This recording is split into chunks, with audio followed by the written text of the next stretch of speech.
दृश्यमान नगरी तुल्यं निजान्तर्गतं पश्यन्नात्मनि माया बहिर्भूतं यथा निद्रया यः साक्षात् कुरुते प्रबोध समये स्वात्मानमेवाद्वयं तस्मै श्री गुरुमूर्तये नमः इदं श्री दक्षिणामूर्तये।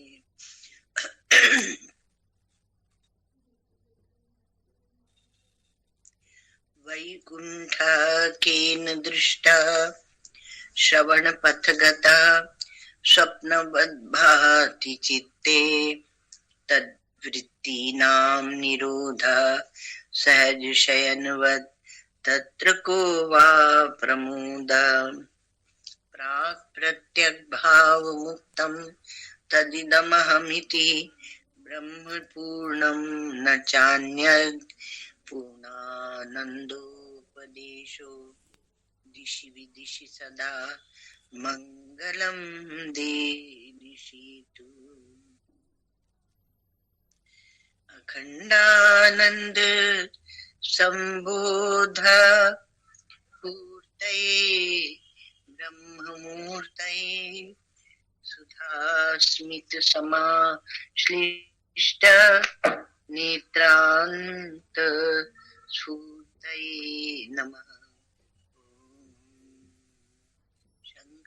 शंकराचार्यं केशवं बादरायणं सूत्रभाष्यकृतौ वन्दे भगवन्तौ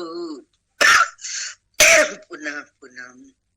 यस्य प्रसादात् अहमेव विष्णु मय्येव सर्वं परिकल्पितं च इत्थं विजानामि सदात्मरूपं तस्याङ्घ्रिपद्मं प्रणतोस्मि नित्यं। तो भाई ऐसा है कि हम तो आ रहे हैं अभी एक मीटिंग से, बड़ी भारी मीटिंग थी, 4:30 बजे से चल रही थी। तो अब आप लोग कुछ बोलेंगे, कुछ प्रश्न सुनाएंगे या चिंतन सुनाएंगे तो बड़ी अच्छी बात होगी। नया वर्ष भी है, आप सबको 9 वर्ष की मंगल कामनाएं। ठीक है,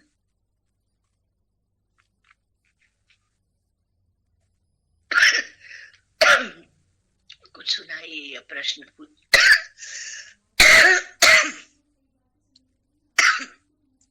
ठप्पा विचार कर बैठे रहते हो सबके सब।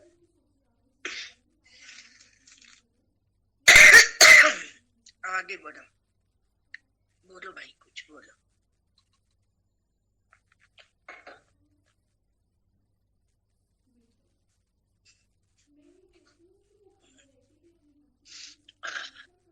कौन बोलेगा? मोहिनी बोलो, क्या समझे तुम?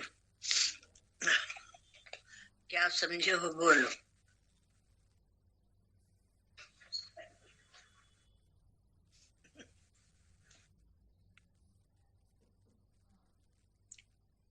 कृष्णा बोलो।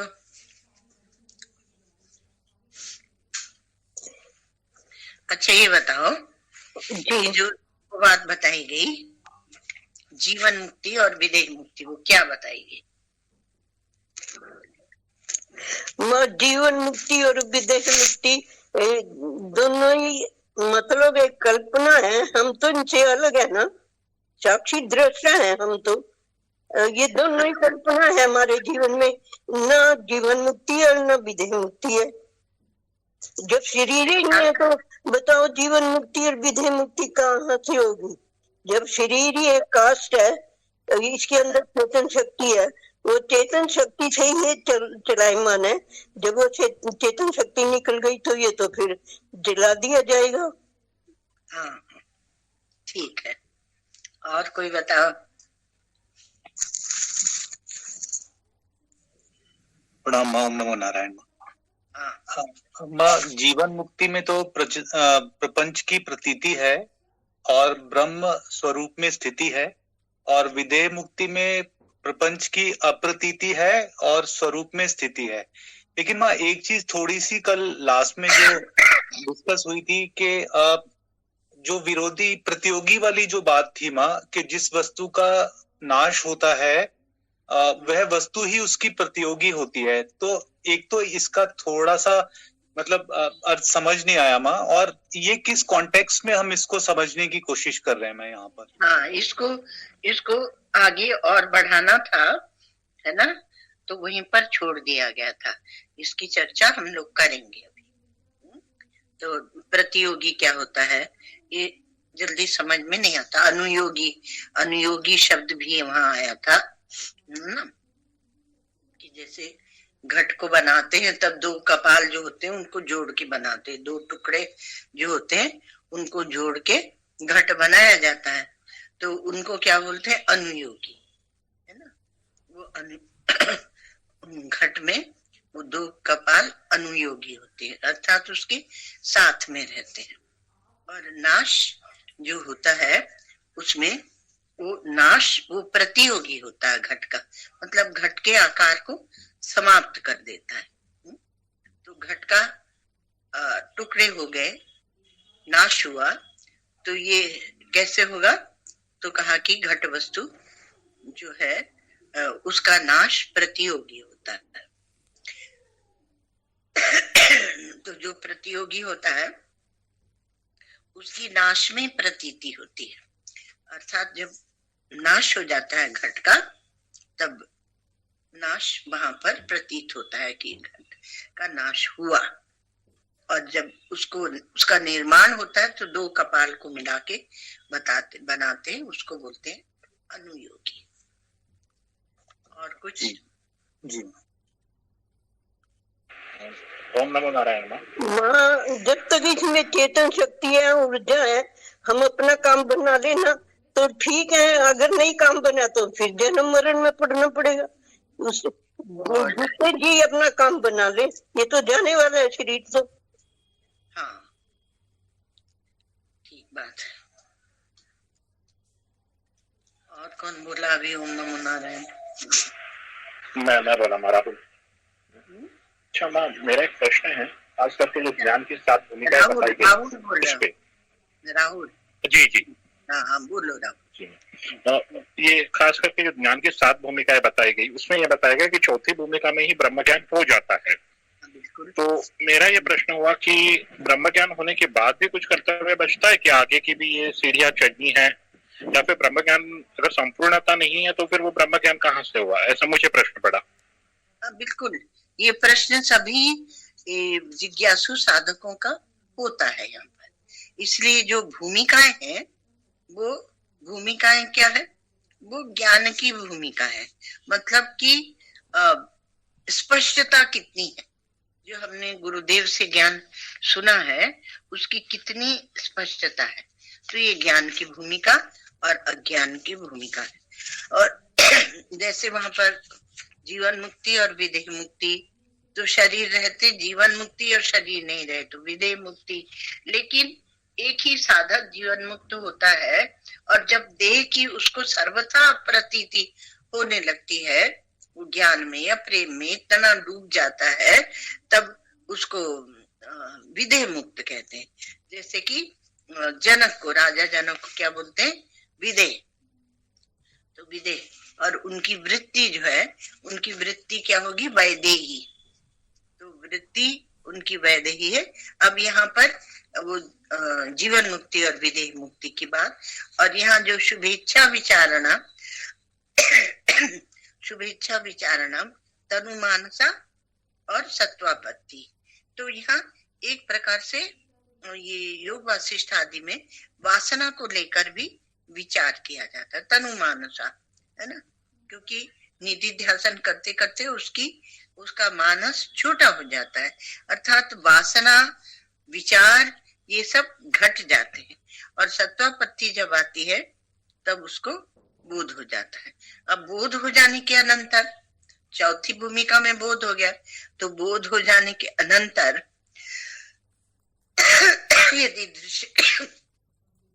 दृश्य की प्रतीति और कितनी ठोस प्रतीति है कितनी नहीं, उसका विचार चलता है। तो उसमें इसीलिए असंशक्ति जो भूमिका है, तो देहाभिमान कितना शिथिल हुआ। देहात्म ज्ञान वज्ञानम देहात्म ज्ञान बाधकम स्वात्मन्य भवेद्यस्तु सनिच्छन मुच्यते।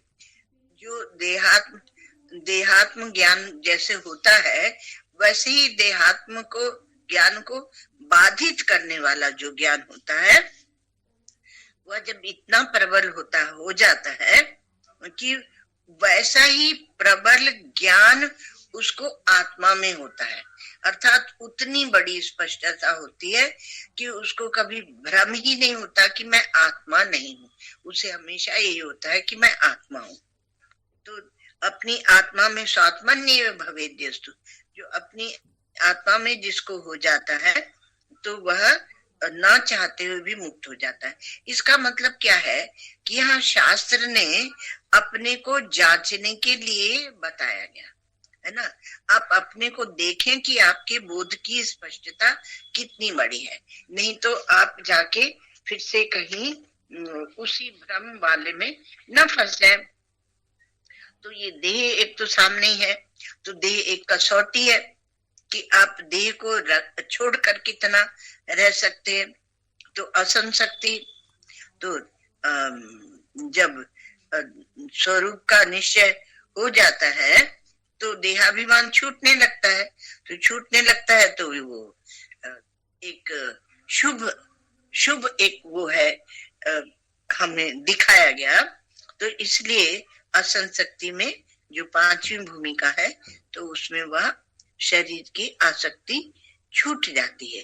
देखो तनु मानसा भी थी, सत्वापत्ति के पहले तनु मानसा भी थी, तो तनु मानसा में भी आपकी सब वासनाएं शिथिल होने लगती हैं। यह असंशक्ति माने किसी से जुड़ता ही नहीं है, वो अंता मनता नहीं करता है। तो क्योंकि बाधितानुवृत्ति से उसका शरीर चलता रहता है, पर अंता मनता नहीं करता है। अब कहा कि देखो वहां पर क्या हुआ कि असंशक्ति में तो ब्रह्मविद हो गया, अब यहाँ पर ब्रह्म विद्वार हो गया। और अब जो पदार्था भाविनी है, तो इसमें क्या हुआ, ये जबरदस्त है इसमें। तो इसमें क्या हुआ कि जो पदार्थ, जितने पदार्थ दिखते हैं हमारी प्रतीति में सामने आते हैं, उनका क्या हुआ, वो ब्रह्म की प्रतीति दृढ़ होने से वो हल्के हो गए, पदार्थ अभावी। जैसे जो सोने को जानता है, सुवर्ण को, तो वह उसकी दृष्टि ऐसी हो जाती है कि वो सोने को देखता है ना, वह गहने को नहीं देखता। एक बच्चे से कहा सुनार ने अपने बेटे से कि जाओ तिजोरी में से सोना ले आओ। तो आके बोला कि मुझे मान लो 10 वर्ष का बालक था, उसने कहा मुझे कहीं 8 वर्ष का होगा, छोटा कर लो थोड़ा। तो कहा मुझे कहीं सोना नहीं दिखा। तो कहा सोना तुम्हें नहीं दिखा है ना, ऐसा कैसे हो सकता है। उसने जाके देखा तो सब आभूषण पड़े थे वहां। तो उसने कहा ये क्या है। तो बच्चा बोला कि पिताजी ये तो कुंडल है। फिर दूसरे को उठा के दिखाया, ये क्या है। तो कहा पिताजी ये तो हार है। तो वो आकृति देख रहा था, वो नाम रूप देख रहा था, और सुवर्णकार जो था सोनी, वो सोना देख रहा था, तो उसको सोना दिखता था। तो पदार्था भाविनी है ना, मतलब जो प्रतीति होती है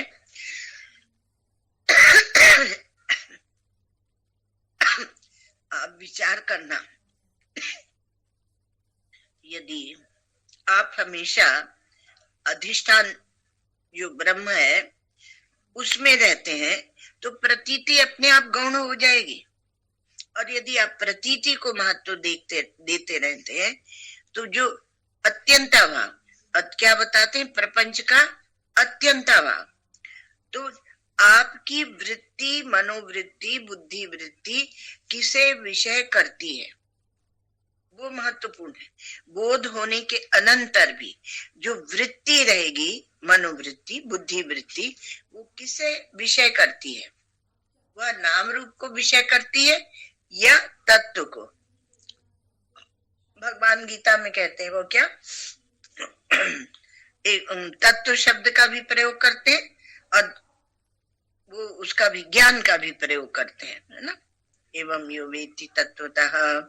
तो इसलिए तो प्रपंच का जो अत्यंता भाव है तो विषय को पकड़ने वाली जो वृत्ति है उसके रहने से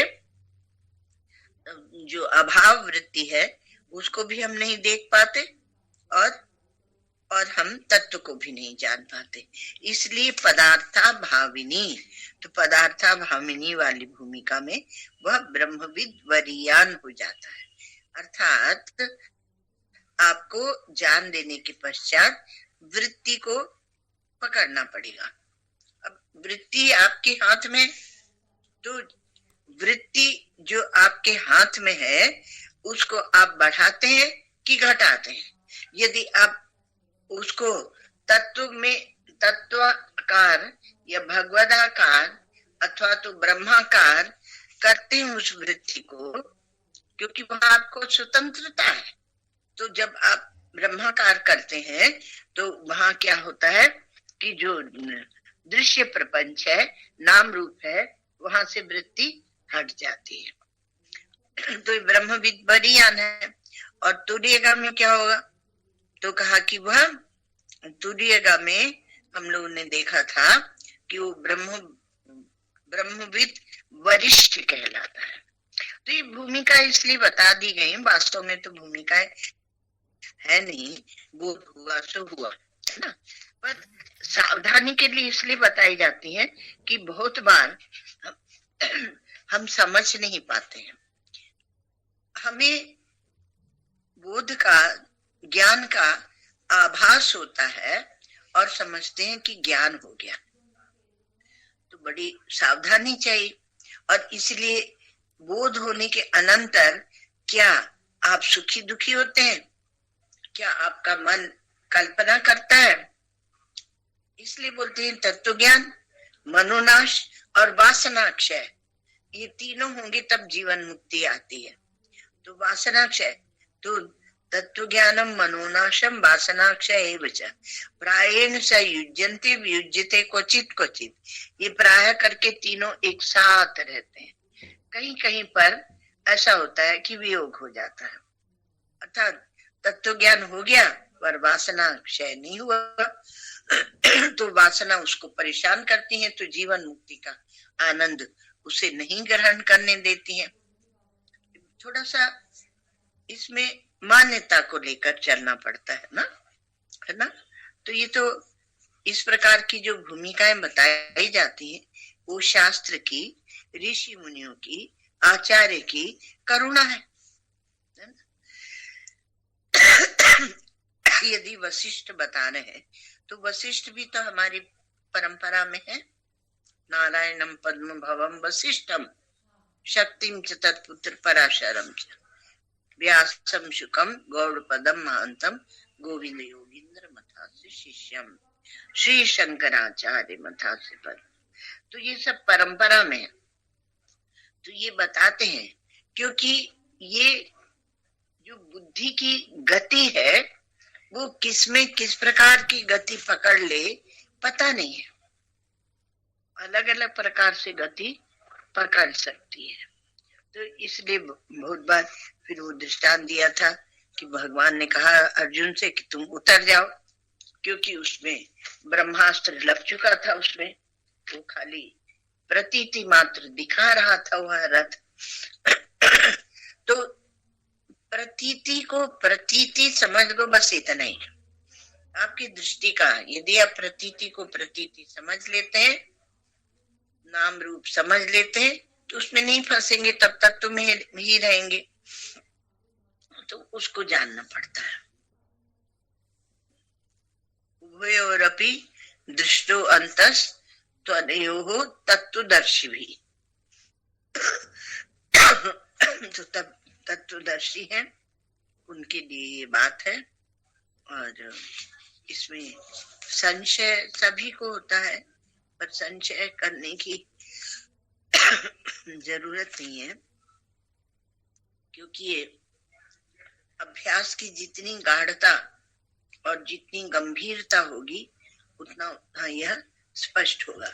अर्थात ये है कि बोध तो हो जाता है, पर स्पष्टता और अधिक स्पष्टता और अधिक स्पष्टता, जितनी स्पष्टता होती जाएगी और आपकी वृत्ति गहन गंभीर उस तत्व में प्रवेश करती जाएगी, उतना ही उसकी भूमिकाएं बनेंगी। तो ब्रह्मविद, ब्रह्मविद्वद, विद्वर, ब्रह्मविद्वरीयान और ब्रह्मविद वरिष्ठ ऐसी भूमिकाएं बना देते हैं। और बोलो।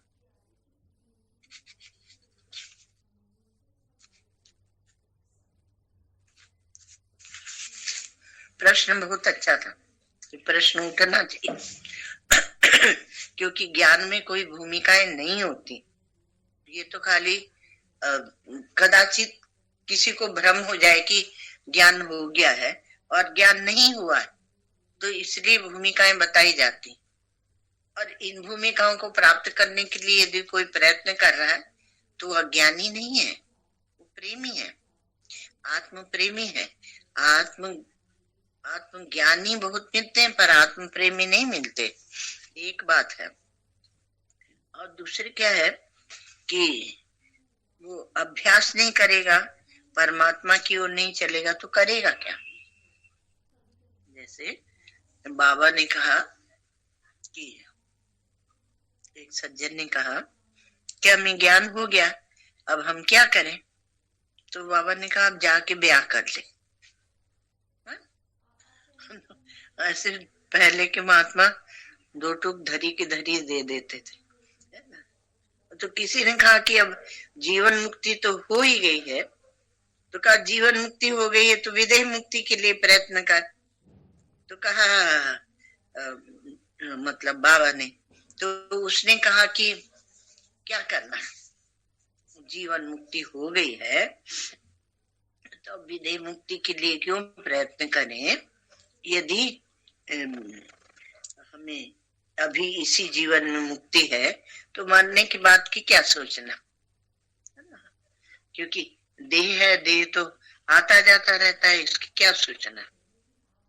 तो कहा कि अगर अभी इस जीवन में तो बोध के अनंतर जीवन मुक्ति के लिए प्रयत्न नहीं करेगा, तो मरने के बाद की जो ब्रह्मलोक आदि में गमन है तो उसके लिए भी नहीं सोचेगा कि वो मुझे ब्रह्मलोक आदि में क्यों जाना है, वहां भी नहीं सोचेगा।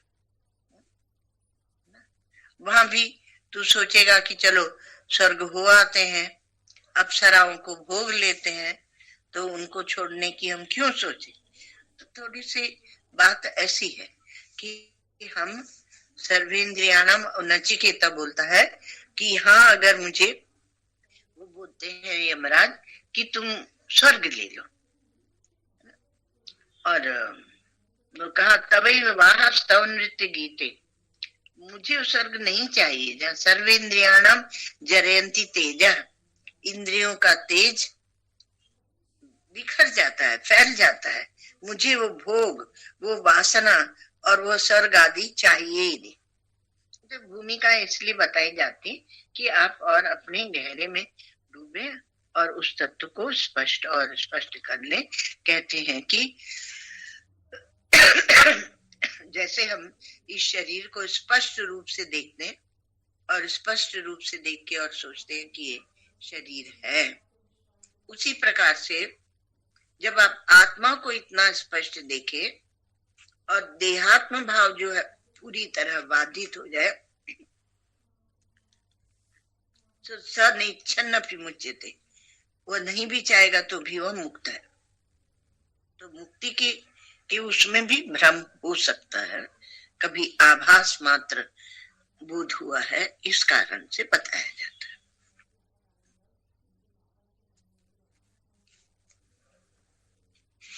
ये प्रश्न तो उठना ही चाहिए सबको।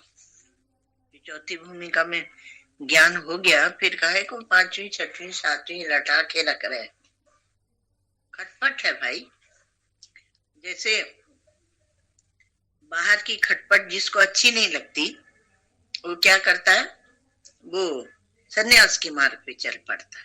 ठीक,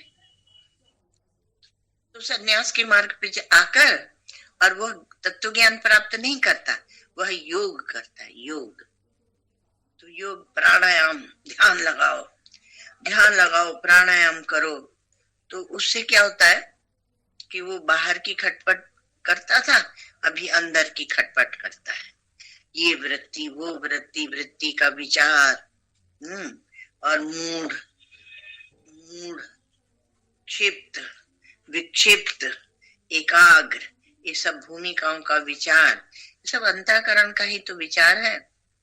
और अंतःकरण ही बाधित होता है, अंतःकरण का अस्तित्व है नहीं। ठीक है, और बताइए। हम तो सोचे आज हम कम बोलेंगे, वहां बोल कर आए। वहां तो खूब भाषण दे आए। हमने कहा कि महाराज जी ने एक बार कहा कि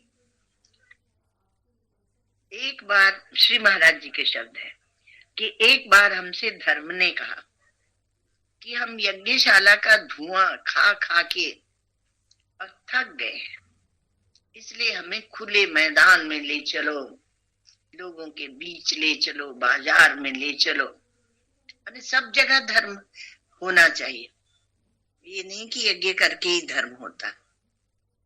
और हमसे वेदांत ने कहा कि हमने कुटीर में हमें बैठा दिया गया, कुटीर वेदांत। तो वेदांत कुटीर का नहीं है, वो जन जन के हृदय में प्रतिष्ठित होना चाहिए। ये बात प्रणाम हाँ। माँ। अहम जो है, अहम अपरोक्ष होता और बिल्कुल अपरोक्ष होता है, और तत्व परोक्ष होता। तो माँ ये अहम और तत्व का एकता किस प्रकार से, तत्व को बाधित करता है? तत्व भी परोक्ष नहीं होता, तत्व भी अपरोक्ष ही होता। यत् साक्षात अपरोक्षात ब्रह्म, तत्व नहीं, तत्व ईश्वर, ईश्वर पदार्थ ना। हाँ हाँ हाँ, तो वो तत्व माने ईश्वर पदार्थ या निरुपाधिक, निरुपाधिक जो ईश्वर है वो ब्रह्म है, और सोपाधिक जो ब्रह्म है वह ईश्वर है ना। तो इसलिए लेकिन हमने तथापि मायोपाधिक ईश्वर को ही तो सामने रखा है ना। जैसे जीव और आत्मा की एकता की बात होती है, तो आत्मा को हम ब्रह्म, आत्मा जीव है और ब्रह्म की एकता, जीव और ब्रह्म की एकता की स्वीकार करते हैं। तो यहाँ पे तत्व को हम कैसे बाधित रूप में करते हैं? खैर मैं आपसे आंसर लेती हूँ, मैंने इस प्रकार से समझी हूँ कुछ। नारायण नारायण मैं उसमें वो दिमाग ना मेरा चल नहीं रहा, जो तत्व है ना वो दिमाग ही नहीं चल रहा तो काय को बोल रही। ऐसी मजा आ रहा है, इसलिए बोल नहीं रही थी, अभी चला मानी बोली तो वंदना हो गए। तत्व जो है ना वो तत्व को परोक्ष नहीं बोला है, पर वो दृश्य को, बाह्य जगत को प्रकाशित कर रहा है ऐसा बोला है। वो प्रकाशक है, वो समष्टि को प्रकाशित कर रहा है, एक व्यष्टि को प्रकाशित कर रहा है, जो त्वम पदार्थ कारण बोल रहे, सबको सबका कारण बोल रहे है ना। हाँ नहीं, कारण नहीं बोल रही, मैं ये कह रही हूँ अधिष्ठान है वो, अधिष्ठान है तो पंचभूतों का अधिष्ठान है। तो इतना बड़ा उसका विस्तार है कि वहां तक हमारी बुद्धि सोच नहीं पाती। नहीं तो लेकिन अधिष्ठान है तो सर्वत्र उपलब्ध भी है। तो वो अभी हमारा जो अंतर्यामी अधिकरण चला था ना, तो उसमें अभी मैंने इसको बहुत अच्छे से नहीं पूरा समझ पाई, जैसा भगवान शंकराचार्य बोल रहे हैं उसमें यही कह रहे हैं कि वो वही जो अंतर्यामी है, तो वो अंतर्यामी केवल एक देह का प्रकाशक थोड़ी होगा, वो अंतर्यामी तो सबका प्रकाशक है, तो वो दो है ही नहीं। उसमें अंतर्यामी क्या अंतर्यामी जीव है या अंतर्यामी ईश्वर है या ब्रह्म है। तो उसको भगवान पूरा अधिकरण है उसमें एक, उसको पूरे को समझना चाहिए। मतलब मैं अपने लिए बोल रही हूँ। तो वो उसमें कह रहे हैं कि अंतर्यामी में कहाँ आप विभाजन करेंगे। विभाजन एक देह का है, एक देह की वजह से आपको समष्टि व्यष्टि दिख रही है ना। पर अंतर्यामी जब प्रकाशित करेगा तो वो व्यष्टि देह तो कहाँ गायब हो जाएगा उसमें, और इसलिए वो एक है, इसलिए तत्व है, इसलिए तो एक है वो। तो इसलिए परोक्ष तो है ही नहीं। और प्रकाश मैं बोली कि एकता किस प्रकार से होगा, बाधित रूप से एकता है नहीं। हाँ, एकता बाधित होके वो एकता, बाधित होके एकता होगी क्या? मतलब विचार से ही पहले ही उसकी निषेध होता है, पहले ही विचार से उनका उसका निषेध होता है, कैसे होगा? विचार से निषेध अनुभूति ये है कि अंतर्यामी की वो देखनी है, सर्व व्यापकता देखनी है। और व्यापकता को विभाजित करने वाले जो सामग्रियां हैं, देश काल वस्तु, शरीर, छोटा शरीर, बड़ा शरीर, ईश्वर का शरीर, या पंच महाभूत या पंचकोश, उन सबको मिथ्या देखना है। जो बात बात समझा रही थी ना, तो उसमें वो बाधित है वो सारा। और जब तत्व एक है, एक अद्वितीय है, यही तो अद्वितीयता को समझा रहे ना, कि इसमें विभाजक रेखाएं नहीं है। दोनों की विभाजक रेखाएं अपने आप में है नहीं, तो इसलिए वो अविभाज्य है। और इसलिए अविभाज्य है। और जो व्यक्ति है वो कभी लुप्त नहीं हो, मतलब प्रकाशक है वो कभी लुप्त नहीं हो रहा। और सत्य है वो हमेशा प्रकट है। मतलब सत्य जो समष्टि वाला जो समष्टि उपाधि के अंदर है ना। तो इसलिए विभाजक रेखा है नहीं। और वो मिथ्या ऐसे है कि वो विचार के समय ही उड़ जाएंगे। वो सूर्य को निकलने की जरूरत, सूर्य के निकलने से पहले सारा अंधेरा जैसे चला जाता है, तो सूर्य और अंधेरे का सामना आमना नहीं हो पाता। तो ज्ञान होगा तब। हाँ। तो ऐसा समझ में आया। वही इसमें कुछ त्रुटि हो तो माफ। और विचार करेंगे अपन इस पर, है ना। अच्छा, समय हो गया जी, समय हो गया। अपनी चेतना की समस्त किरणों को अपने ऊपर ही केंद्रित करें तो हमारा कल्याण होगा। नहीं होगा। इस पर विचार करेंगे कल। और अच्छा है कि 9 वर्ष के दिन से हम लोगों ने इस तरह से विचार करना प्रारंभ किया। ठीक है। हाँ, क्योंकि पुस्तक तो लगभग समझो पूरी हो गई। जहाँ वेदांतों के जो ग्रंथ होते हैं, जहाँ विदेह मुक्ति, देह मुक्ति, जीवन मुक्ति आ जाता है, तो लगभग पूरी हो जाती है। और फिर थोड़ा बहुत है, बस 2-3 पेज। सर्वे भवन्तु सुखिनः, सर्वे सन्तु निरामयाः, सर्वे भद्राणि पश्यन्तु, मा कश्चित् दुःखभाग् भवेत्। असतो मा सद्गमय, तमसो मा ज्योतिर्गमय, मृत्योर्मामृतं गमय। पूर्णमदः पूर्णमिदं पूर्णात् पूर्णमुदच्यते, पूर्णस्य पूर्णमादाय पूर्णमेवावशिष्यते।